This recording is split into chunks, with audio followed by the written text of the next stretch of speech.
Non-critical thinking tends to involve emotion. I like this, I don't like that. Perceptions, people see the world through the prism of their own experience.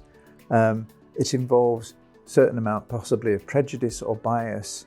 So it can lead accountants and other people obviously onto making flawed decisions.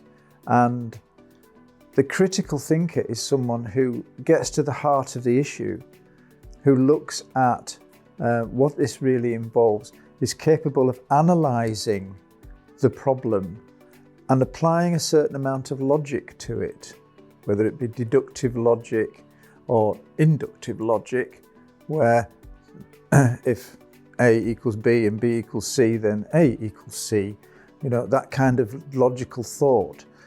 It's tied up very much with professional skepticism, but it's not exactly the same. Professional skepticism is a requirement of a good auditor.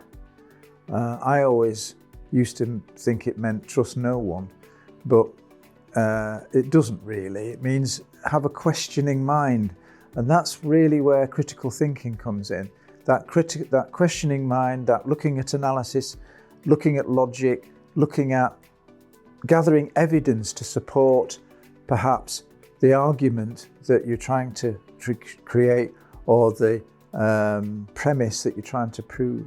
So critical thinking is very important to clients, particularly clients who are involved in any kind of due diligence or investigation work, and fraud investigations, that kind of work, where you have to tell a story and you have to back it up, and that it has to hang together, it has to be logical, and it has to have a lot of reasoning and thought behind it. So the soft skill of critical thinking is, I think, very important to accountants.